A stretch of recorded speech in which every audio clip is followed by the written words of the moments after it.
hoje. Obrigada pela companhia, obrigada pela audiência. 6 homens foram presos suspeitos de bater um pega na BR-040 em Nova Lima nessa madrugada. A turma toda passou a noite e amanhã na delegacia do Detran. Veja.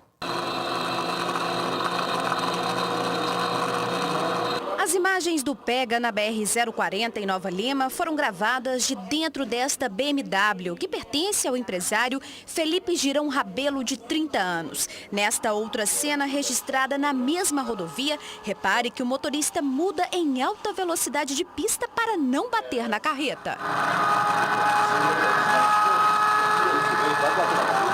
Tirar o pé, você passou. Eu pisei de novo, ele está aqui passando, buscando. Vai tirar o pé. Felipe e outros 5 amigos foram conduzidos à delegacia depois que testemunhas que viram pega na altura do bairro Jardim Canadá acionaram a Polícia Rodoviária Federal. Os jovens moradores de bairros nobres da capital estavam em carros e motos de luxo, entre eles 2 BMWs. É uma situação comum ali na região, isso tem acontecido com frequência, a gente tenta coibir dentro da nossa possibilidade, né, mas eles sobem, né, em sentido Trevo de Ouro Preto, retornam, né, e vão fazendo esse trajeto. Passar em frente à barreira, né, da mesma forma, como se a gente não estivesse lá. Ainda segundo a Polícia Rodoviária Federal, o racha começou por volta da meia-noite e se estendeu até as 2h30 da manhã. Os 6 homens passaram pelo teste do bafômetro e ninguém estava alcoolizado. A movimentação de advogados logo cedo no Detran era grande. Os 6 rapazes não quiseram gravar a entrevista. Eu não vou falar não. Tem um momento lá que você quase bate uma carreta e poderia ter provocado aí um acidente, até a sua morte de outras pessoas. Segundo a Polícia Civil, eles terão que pagar uma multa de R$ 574, responderão a um processo administrativo e podem perder a carteira de habilitação. Os veículos serão apreendidos por 20 dias. São condutas reprováveis pela Polícia Civil, por todo o sistema de defesa social. Hoje nós temos um trabalho integrado de forma que a atuação da fiscalização, seja federal, estadual, municipal, chega o mais rápido possível a Polícia Civil, aqui ao Detran, para que a gente possa tomar as medidas criminais e administrativas de trânsito.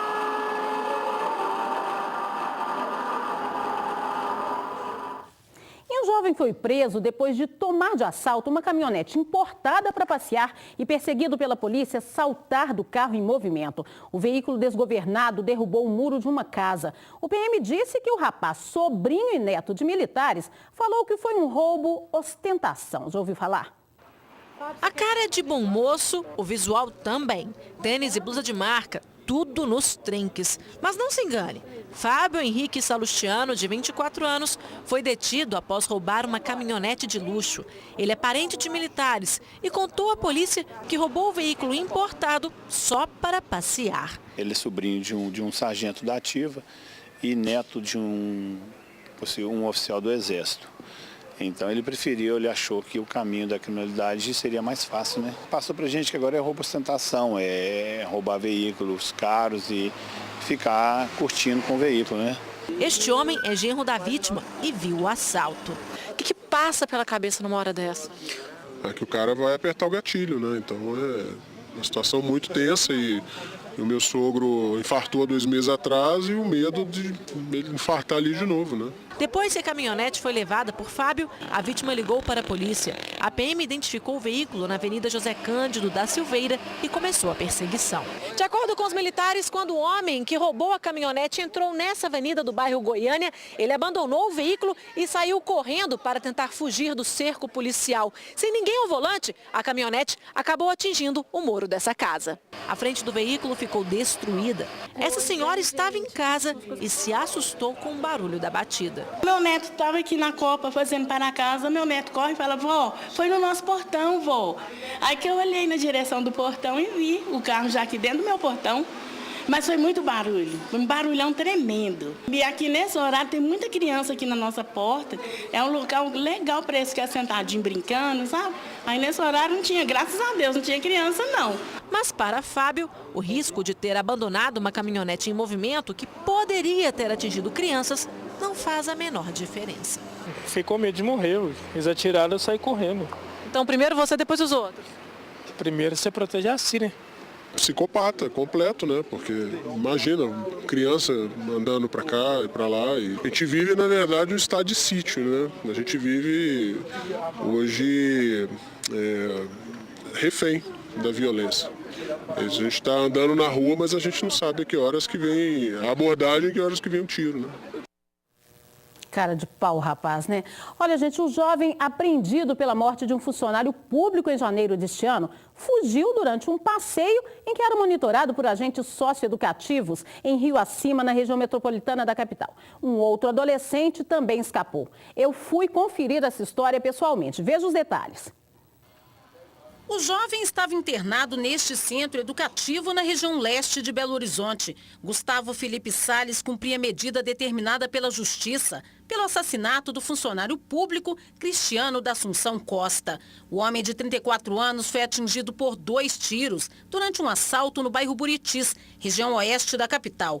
Ele tinha acabado de sair de uma academia quando, de acordo com as investigações, foi abordado por Gustavo, na época com 17 anos. A vítima foi socorrida, mas morreu no hospital. O jovem, que hoje tem 18 anos, foi levado daqui com outros 5 adolescentes para uma oficina de fotografia em Rio Acima. O grupo estava acompanhado por 7 agentes socioeducativos. Mesmo assim, o rapaz conseguiu fugir. A direção da unidade já instaurou o procedimento interno para apurar as responsabilidades e comunicou o fato à Justiça. No centro socioeducativo, ninguém quis falar sobre o assunto. Mas, de acordo com o boletim de ocorrência registrado pelos agentes, o passeio onde se realizou a oficina de fotos era na região conhecida como Cachoeira Chicadona. O texto relata que, além de Gustavo, citado como menor, outro adolescente de 17 anos também escapou. Os 2 teriam corrido em direção à mata e os agentes não alcançaram os fugitivos. A Polícia Militar procura pelos jovens. Olha, a Subsecretaria de Atendimento às Medidas Socioeducativas informou que o Gustavo se apresentou nessa manhã no Centro Socioeducativo do Horto, acompanhado da família. Ele estava apreendido desde maio e deve cumprir até 3 anos de internação por crime análogo ao homicídio. O passeio faz parte das determinações do Estatuto da Criança e do Adolescente, o ECA, que prevê atividades externas para os menores infratores. O adolescente que fugiu com ele continua foragido. Um morador de uma casa invadida de madrugada saiu correndo atrás dos bandidos quando saíam da garagem com o carro dele. Os ladrões pularam o muro depois de ficar horas rodando a residência e sendo gravados por uma câmera de vigilância. Os 4 homens aproveitaram a tranquilidade da madrugada para agir. Nestas imagens, eles foram vistos usando droga em frente ao imóvel que foi invadido no bairro Saudade. Durante quase meia hora, eles observaram a movimentação. Um deles foi até próximo ao muro e pulou para dentro da residência. Os bandidos conseguiram entrar pulando pelo vizinho. Eles pisaram nessa calha e depois chegaram à garagem. Aqui dentro, eles ficaram por cerca de 1 hora. Roubaram objetos e chegaram a comer até frutas de uma geladeira que estava aqui do lado de fora. Os moradores só perceberam a movimentação quando os criminosos arrombaram este portão. Só escutei o barulho quando eles arrombaram o portão, né? Quebraram o motor do portão. Quando eu vi, ele já tinha empurrado o carro até na porta e aqui ele ligou o carro e foi pegando o carro no tranco aí. Nas imagens, ainda é possível ver o morador tentando impedir a fuga do criminoso, enquanto os outros 3 ladrões estão na rua observando. Nossa reação, né, a gente não sabe qual que vai ser nesses momentos. E acho que a mais errada que eu tive foi reagir. Devia ter ficado quieto. E graças a Deus tive livramento de não ter tomado um tiro, né? A polícia fez buscas, mas não conseguiu prender os criminosos e nem localizar o carro roubado. Bandidos assaltaram um posto de combustíveis em Guaranésia, no sul do estado. Um deles, armado, rendeu um frentista e ainda fugiu atirando. As imagens do circuito interno do posto mostram os bandidos chegando de moto. O frentista estava abastecendo o carro de um cliente quando foi surpreendido pelo garupa. Armado com um revólver, o ladrão obriga o funcionário do posto a ficar com as mãos para o alto. Em seguida, o bandido pega todo o dinheiro que estava no bolso da vítima. O crime é muito rápido. A dupla foge levando cerca de R$ 680. De acordo com testemunhas, na fuga, um dos bandidos efetuou 2 disparos para o alto. Por causa do crime, o frentista pretende pedir demissão. O posto fica neste trevo que dá acesso a Aceburgo e Guaxupé. Assustados, os donos do posto não quiseram gravar entrevista. De acordo com Romualdo, além do susto que passou, ele ainda foi humilhado pelos bandidos durante o assalto. Tentei virar de frente com ele. Ele pegou e falou assim, vira pra lá, vagabundo. Eu peguei e fiquei quieto. Aí ele mandou o outro rapaz que estava no Uno também abastecendo não olhar, chamou o outro também de vagabundo. Na hora eu pensei até em reagir, porque eu tô trabalhando, o cara é o ladrão, o cara me chamou de vagabundo. Eu trabalho, ele me rouba e eu que sou o vagabundo. Que duro, hein? Olha só, uma briga de flanelinha acabou com um esfaqueado na Praça da Matriz, em Venda Nova, em BH. Um foi para o hospital e outro acabou preso. Davidson Henrique Barbosa, de 33 anos, é morador de rua e recusa-se a ser chamado de flanelinha. Mas foi exatamente por isso que ele foi detido, por causa de uma disputa de ponto com outro homem que estaria tomando conta de carros no mesmo lugar que ele. Ele foi me agrediu, por causa que eu não, o rapaz foi embora e deixou eu vigiando o carro lá e queria pegar meu lugar.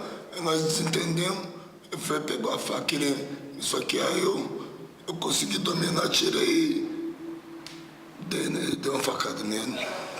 Davidson atingiu Rogério Marcos da Conceição, apelidado de gerente, com 2 facadas.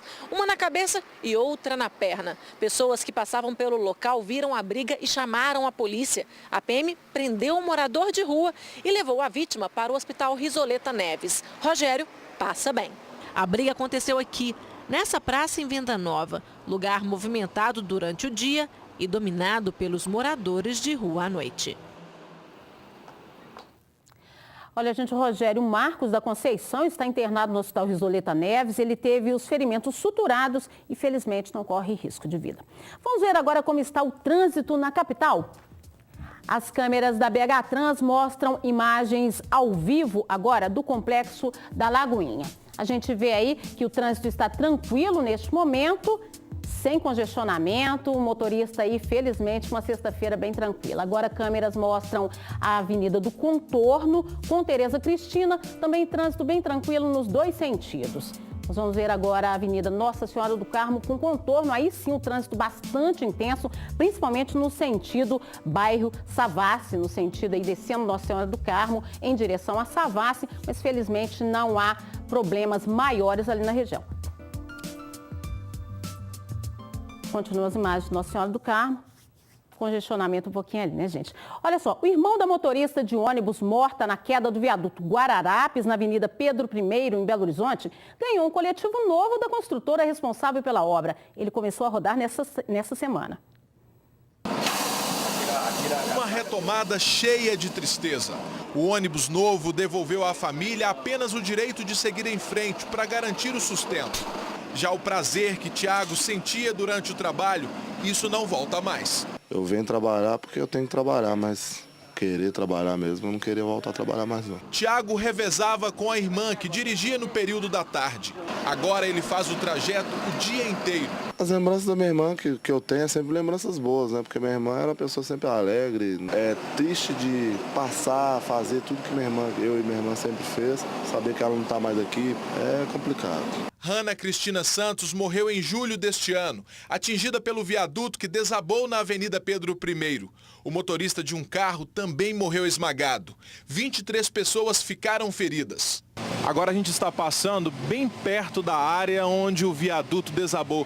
Tiago, o que vem à sua cabeça? Tristeza, muita tristeza. Não tem nem palavras para falar. Quando eu passo aqui, eu arrepio, é triste. É triste saber que aqui foi o último momento da vida da minha irmã. Não é fácil para mim passar aqui, não. O pior trecho da viagem é aqui. Lembranças que machucam e, ao mesmo tempo, despertam o desejo de cobrar uma punição para os responsáveis pela tragédia. O que o culpado realmente fez ali não pode ficar impune, não. Ele tem que ser penalizado, entendeu? Ele tem que pagar pelo que ele fez, porque isso para mim ali foi um assassinato. É o que a gente espera também, né? Que as pessoas sejam punidas. Pelo menos uma notícia boa, o rapaz já está trabalhando com o ônibus aí. Uma modelo americana que está fazendo maior sucesso tem ajudado portadores de vitiligo como ela a enfrentar o preconceito. A doença que provoca manchas na pele não faz mal e nem é contagiosa, mas pela ignorância, muita gente demonstra repulsa quando percebe aquela perda de pigmentação. A maior luta dos portadores de vitiligo é pela manutenção da autoestima. Tudo começou com uma mancha pequena perto dos olhos. O tempo passou, as manchas aumentaram e com elas as reações das pessoas. A pessoa te olhando, você percebe que ela não entende o que você tem e está achando muito diferente. No sentido de achar nojento, não sei. Aí seria muito mais agradável se a pessoa chegasse para você e te perguntasse o que você tem. O olhar preconceituoso da pessoa que mais adoece o portador de vitiligo. Muitas vezes eu vejo pessoas desviando dela, vejo pessoas olhando para ela. O ideal seria essas pessoas simplesmente perguntar, né? Mas não evitar. É necessária aí quase que uma educação social. O caso mais recente ocorreu durante a realização dos Jogos Escolares de Minas em Tupaciguara, no Triângulo, quando os jovens do time adversário tentaram insultar a adolescente. É uma forma, eu acho, desonrosa de tratar um atleta, né? Tá ali representando uma coisa maior, né? O país, o clube, o time, a região. Mas Carolina não se abateu. Essas manchas servem como um fortalecimento e aprendizado para mim. Eu não tenho vergonha de sair de saia, de short, de vestido. Eu ando igual pessoas normais. E é, né? Sou uma pessoa normal, graças a Deus. Tanta força e inspiração ela buscou na modelo norte-americana Chandelle Brown, que possui vitiligo. Hi guys, it's Chantel from Toronto, Canada. Eu não tenho palavra para descrever que o trabalho dela é incrível para demonstrar que, independente da diferença, as pessoas podem ser iguais, podem fazer as mesmas coisas. Esta especialista afirma que a autoestima é fundamental no tratamento da doença, que não é contagiosa e não mata. Não é uma lesão ou uma doença maligna ou pré-maligna, ele não passa para ninguém, ele não é uma doença contagiosa, ele não é perigoso. Os tratamentos, na verdade, vai depender de quando o paciente foi diagnosticado, o que ele já fez. Então, uma lesão nova, ela tem uma chance de repigmentação. É verdade que depende do paciente, da resposta dele, do estado imunológico dele naquele momento. Um idoso teve que entrar na justiça para conseguir um mandado para amputar o pé. Ele tem que ser operado com urgência. Está numa fila de mais de 200 pessoas esperando para a cirurgia. O laudo tem a data de 13 de agosto de 2014 e mostra que é preciso uma internação urgente para tentar um procedimento que evite a amputação do pé direito. Depois de passada mais de uma semana, a filha do paciente diz que já não é mais possível fazer isso.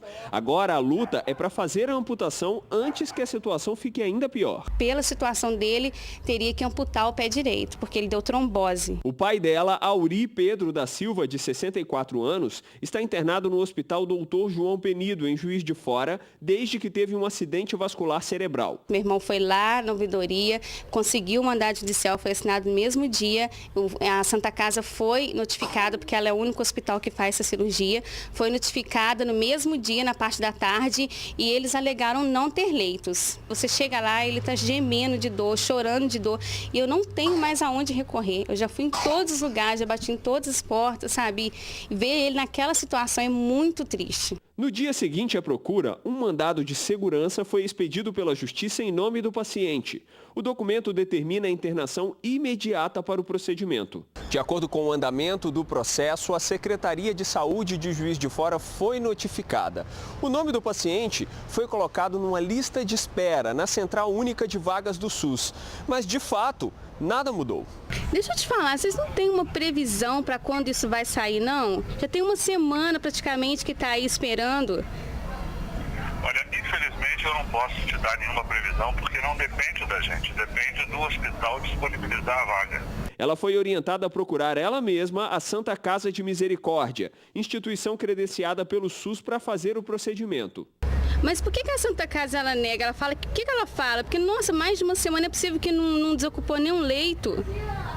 Eu acho melhor você conversar com a Santa Casa. casa sobre isso, entendeu? Porque, para mim, ela disse que não tem leito. Eu só venho aqui uma vez por semana, entendeu? Por meio de uma nota, a Santa Casa respondeu à produção da TV Alterosa. Nenhuma novidade. A instituição foi comunicada do caso e espera uma vaga para fazer a transferência.